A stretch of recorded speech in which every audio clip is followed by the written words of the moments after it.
ሰላም ጤና ይስጥልን ውድ ተመልካቾቻችን አድማጮቻችን ይህ ማዕደ ዜና ነው ከሰዓቱ አበይት መረጃዎች ጋር እኔ ደረጃ ሀብተ ወልድ ነኝ። በቅድሚያ 116ኛው የፌደራል ፖሊስ ምስረታ በዛሬው ዕለት ሲከበር በስፍራው የተገኙት ጠቅላይ ሚኒስትር አብይ አህመድ ጠላቶቻችንን በክንዳችን እናፈርሳቸዋለን ብለው ሲፎክሩ ተደምጠዋል። አደራ ማለት ፈልጋለሁ። ኢትዮጵያ ለዘላለም በልጆቿ ጥረት ታፍራና ተከብራ ትኖራለች። አንድነቷ ይጠበቃል፣ ሰላሟ ይጠበቃል፣ ብልጽግናዋ ይረጋገጣል። የኢትዮጵያን ሰላም አንድነት የማይሹ በተለመደው መንገድ በክንዳችን ይፈርሳሉ። እኛ ጸንተን እንኖራለን። አመሰግናለሁ። ኢትዮጵያን እጅግ አስከፊና አሳዛኝ በሆነ ሁኔታ ከሱዳን ከሶማሊላንድና ከጅቡቲ እየተደበደቡ ወደ ማጎሪያ ካምፕ ሲጓዙ የሚያሳይ ተንቀሳቃሽ ምስል በስፋት እየተሰራጨ ባለበት በዛሬው ዕለት ጠቅላይ ሚኒስትሩ የፖሊስ ሰልፍ እያሳዩ ሲፎክሩ አርፍደዋል። በትንንሽ ሀገሮች እየተሰቃዩ ያሉትን ኢትዮጵያንን ሁኔታ እዚህ ለማሳየት በጣም ይከብዳል። ይህን ውርደት በምንም አይነት ወታደራዊ ትርኢት አሊያም በምንም አይነት ፉከራ አትሸፍነው። ይልቁንም ከጥቂት ቀናት በፊት በስፋት እንደተዘገበው ከደቡብ ሱዳን የተነሱ ታጣቂዎች ወደ ጋምቤላ ላሬ ወረዳ በመግባት በስፍራው ሰፍሮ የነበረውን ፌደራል ፖሊስ አባረው የወረዳውን አስተዳዳሪ አቁስለውና የኢትዮጵያን ሰንደቅ ዓላማ አውርደው የራሳቸውን ሰቅለዋል። ድንበር መጠበቅ አቅቶት የሸሸው ፌደራል ፖሊስ ዛሬ መሃል አዲስ አበባ ላይ በእርዳታ በተገኙ መሳሪያዎችና ተሽከርካሪዎች ታጅቦ ትርኢት ማሳየቱ ተራ ፕሮፓጋንዳ ነው። ይህ ብቻ አይደለም። በሌላ በኩል ስዩም ተሾመ የተባለ ግለሰብ በፍርድ በተያዘ ጉዳይ ላይ አስተያየት እየሰጠ በፍትህ ስርዓቱ ላይ ጫና እየፈጠረ ስለሆነ ተይዞ እንዲቀርብ በማለት ዳኞች በተደጋጋሚ የሰጡትን ትዕዛዝ መፈጸም ያልቻለው ፖሊስ በሌሊት የእስር ቤት ቁልፍ ሰብሮ በመግባት በህግ ጥላ ስር ያሉ ታራሚዎች ላይ ጥቃት ከፈጸመ ተራ ሽፍታ እንጂ እንዴት ፖሊስ ይባላል? ከዚህ አኳያ የአንድ ቡድን ተላላኪ ሆነው ፌደራል ፖሊስ ለምንድን ነው ፖሊስ የማህበረሰብ ዘብ የሚለውን ሞቶውን እና ፖሊስ የሰላም ዘብ የሚለውን መዝሙሩን የማይቀይረው? ያለምንም ማጋነን እንደዚህ ዘመን የፖሊስ ብቃትና ፖሊሳዊ ስለመግባር የዘቀጠበት ጊዜ ያለ አይመስለኝም። የፖሊስ ብቃት የሚለካው መሀል ከተማ ላይ ሰልፍ በማሳየት አይደለምና። በመጨረሻም የድሃ ልጆችን በግዳጅ አፍሳችሁ ወደ ጦር ሜዳ በመላክ የራሳችሁ ልጆች በዛሬው ዕለት እየዳራችሁ ላላችሁ ጀነራሎችና ባለስልጣናት መልካም ጋብቻ ይሁንላችሁ ብለናል። 70% ወጣት ሙስሊሞችን ያቀፈ ነው የተባለ የኢትዮጵያ ሙስሊም ወጣቶች ካውንስል በዛሬው ዕለት በይፋ መመስረቱ ተገለጸ። በሌላ በኩል በደፋርና ቀጥተኛ ንግግራቸው የሚታወቁትና ከስልጣን የተነሱት አምባሳደር ኡስታን ሀሰን ታጁ ባለፉት 3 ዓመታት በሙስሊሞች ላይ የተፈጸመው ግፍ በታሪካችን ተፈጽሞ አያውቅም በማለት በግልጽ ተናገሩ። የአዲስ አበባ ከተማ እስልምና ጉዳዮች ከፍተኛ ምክር ቤት በኢትዮጵያ እስልምና ጉዳዮች ጠቅላይ ምክር ቤት ስር ወጣቱን በማብቃት ነገም መገንባት በሚል መሪ ሐሳብ በዛሬው ዕለት በሚሊኒየም አዳራሽ ባሰናዳው መርሃ ግብር የኢትዮጵያ ሙስሊም ወጣቶች ካውንስል መመስረቱን ይፋ አድርጓል። በመድረኩ 70% ወጣት ሙስሊሞችን ያቀፈ ነው የተባለው ይህ ካውንስል ተጠሪነቱ ለኢትዮጵያ እስልምና ጉዳዮች ጠቅላይ ምክር ቤት እንደሆነ ተገልጿል። የኢትዮጵያ እስልምና ጉዳዮች ጠቅላይ ምክር ቤት ፕሬዝዳንት ጽሕፈት ቤት ዋና ጸሐፊ ኡስታዝ አቡበከር አህመድ በዚህ መድረክ ላይ ባደረጉት ንግግር ለመብታቸው የሚታገሉና ግፍን የሚጸየፉ ፍትሃዊ ወጣቶች እንዲፈጠሩ የካውንስሉ አባላት በትጋት ሊሰሩ ይገባል ሲሉ መልእክት አስተላልፈዋል። በተጨማሪም ከኢስላም አስተምሮና እሴት ርቀው ጊዜያቸውን ተገቢ ባልሆነ ነገር እያጠፉ ያሉ ወጣቶችን ወደ ኢስላም እንዲመለሱ ከማድረግ አንጻር ካውንስሉ ከፍተኛ ኃላፊነት አለበት ነው ያሉት። የአዲስ አበባ ከተማ እስልምና ጉዳዮች ከፍተኛ ምክር ቤት ፕሬዝዳንት ዶክተር ሼክ ሱልጣን አማን ኤባ በበኩላቸው በምስረታው ላይ ወጣቶች ለሰላምና ለልማት ዘብ እንዲቆሙ አደራ ብለዋል። የኢትዮጵያ ሙስሊም ወጣቶች ካውንስል ምስረታውን ከጀመረበት ጊዜ ጀምሮ በ5 ወር ውስጥ 70% ሙስሊም ወጣቶችን ያቀፈ ሲሆን 11 የአመራር አባላት አሉት ተብለዋል።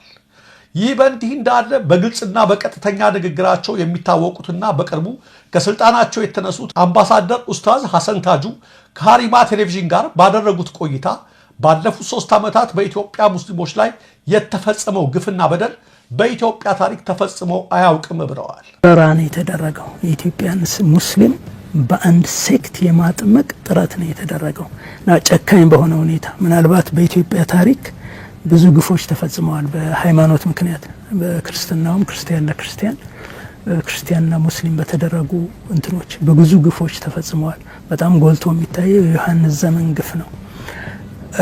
በዚህ 3 ዓመት ውስጥ የተፈጸመው ነገር ከዛ ዘመን አያንስም።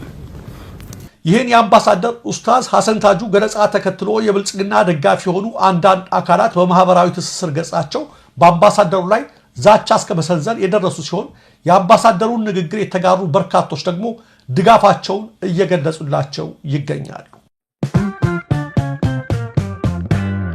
በቅርቡ ወደ ኤርትራ የኮበለሉት የአፋር ክልል ከፍተኛ ባለስልጣን የትጥቅ ትግል መጀመራቸውን በይፋ አወጁ። የአፋር ክልል ምክር ቤት አባልና የክልሉ እንስሳትና ተፈጥሮ ሀብት ልማት ቢሮ ኃላፊ የነበሩት ሀጂ ኢብራሂም ኡስማን ሚያዝያ 11 ቀን 2017 ዓ.ም አጃቢዎቻቸውንና ክልሉ መድቦላቸው የነበረውን ተሽከርካሪ ከነሾፌሩ ይዘው ወደ ኤርትራ እንደኮበለሉ መዘገቡ ይታወሳል። ሀጂ ኢብራሂም ኡስማን በዛሬው ዕለት የብልጽግና ቡድን ለማስወገድ ከሌሎች በርካታ ባልደረቦቻቸው ጋር በመሆን የትጥቅ ትግል መጀመራቸውን ከግንባር በይፋ አውጀዋል። ጉዳዩን በማስመልከት የአፋር ክልላዊ መንግስት ባለስልጣናት ያላቸውን አስተያየት ለማካተት ያደረግነው ጥረት አስተያየት ለመስጠት ፈቃደኛ ባለመሆናቸው ሊሳካልን አልቻለም። ቀጣዩን ሰው ሁላችሁም ታውቋቸዋላችሁ ብዬ እገምታለሁ። ለበርካታ በሽተኞች ተስፋና የህይወት ብርሃን የሆኑት ከሚኖሩበት ሀገረ ስዊድን ወደ ኢትዮጵያ በመምጣት የልብ ህሙማን ሆስፒታል የከፈቱት በሽልማት ምትክ በህወሓት ጊዜ ተከሰው በስር ሲሰቃዩ የነበሩት ዶክተር ፍቅሩ በዛሬው ዕለት ከዚህ ዓለም ድካም ማረፋቸው ተሰምቷል። ዶክተር ፍቅሩ ማሩን በእስር ቤት በቅርብ የሚያውቃቸው ጋዜጠኛ ይድነቃቸው ከበደ በማህበራዊ ትስስር ገጹ እንዳሰፈረው ዶክተር ፍቅሩ ከልባቸው ሰው የሆኑ የእስረኞች አባትና ለቸገረው ፈጥኖ ደራሽ ምስጉን ሰው ናቸው።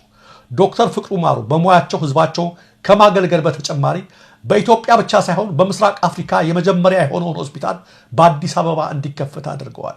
በኢትዮጵያ ውስጥ ከ8 ዓመት በፊት በሙያው የሰለጠኑ አንድም ኢትዮጵያን የልብ ሐኪሞች ባልነበሩበት ወቅት 6 ሐኪሞችን ወደ ስዊድን በመላክ በልዩና በዘመናዊ የልብ ስፔሻላይዜሽን ሰልጥነው ወደ ሀገራቸው እንዲመለሱ በማድረግ ፈርቀዳጅ የሆነውን ሕክምና በሀገራችን ውስጥ እንዲያከናውኑ አድርገዋል። በህወሓት መራሹ የኢህአዴግ አገዛዝ ስርዓት ወቅት 5 ዓመት የግዞት እስር ቤት ውስጥ ታስረው ነበር። በግንቦት 2005 ዓ.ም ከቀድሞ የገቢዎችና ጉምሩክ ባለስልጣኖች ጋር የጥቅም ግንኙነት በማድረግ ክስ እንዲቋረጥ አስደርገሃል ተብለው የሐሰት ክስ ተመስርቶባቸው ከ3 ዓመት የተጓተተ የፍርድ ሂደት በኋላ ምንም አይነት የሰነድም ሆነ የሰው ማስረጃ ሳይቀርብባቸው በሰሚ ብቻ ክሱን እንዲከላከሉ ፍርደ ገምድል ውሳኔ ተሰጥቶባቸው ነበር። ይህም አልበቃ ብሎ ሁላችሁም እንደምታስታውሱት በቂሊንጦ ማረሚያ ቤት በተነሳው ቃጠሎ የ23 ታራሚ ህይወትና ንብረት ለመውደሙ ዶክተር ፍቅሩ ማሩ እጃቸው አለበት። እንዲሁም ግንቦት 7 ለተባለ ሽብርተኛ ቡድን የገንዘብና የማስተባበር እርዳታ በማድረግ ተሳትፈዋል ተብለው እስከ 15 ዓመት ጽኑ እስራት ወይም ሞት የሚያስፈርድ ሐሰተኛ ክስ ተመስርቶባቸው እንደነበር አይዘነጋም። ይህ ሁሉ የመከራ ጊዜ አልፎ ዶክተር ፍቅሩ ማሩ ግንቦት 7 ቀን 2010 ዓ.ም ከስር ተፈተዋል። በኢህአዴግ ህወሓት ዘመን በግፍ ስር ለዓመታት የማቀቁት ታዋቂው የልብ ቀዶ ጠጋኝ ሐኪም ዶክተር ፍቅሩ ማሩ በ1960ዎች የኢትዮጵያ አየር ኃይል ተዋጊ አውሮፕላን አብራሪ ነበሩ። ከስር ከተፈቱ በኋላም በሙያቸው የተሻላቸውን ሁሉ ሲያደርጉ የቆዩት ኢትዮጵያን ከልብ በእውቀትና በርህራሄ ያገለገሉት ስመጥሩ የልብ ሐኪም፣ ሰብአዊ ተሳታፊና ሀገራዊ ጀግና ዶክተር ፍቅሩ ማሩ ባደረባቸው የልብ ህመም በሕክምና ሲረዱ ቆይተው በዛሬው ዕለት ከዚህ ዓለም ድካም አርፈዋል። ነፍሳቸውን ከደጋጎቹ አጠገብ ያሳርፍልን። ለቤተሰቦቻቸው፣ ለወዳጆቻቸውና ለሥራ ባልደረቦቻቸው ሁሉ መጽናናትን ይስጥልን።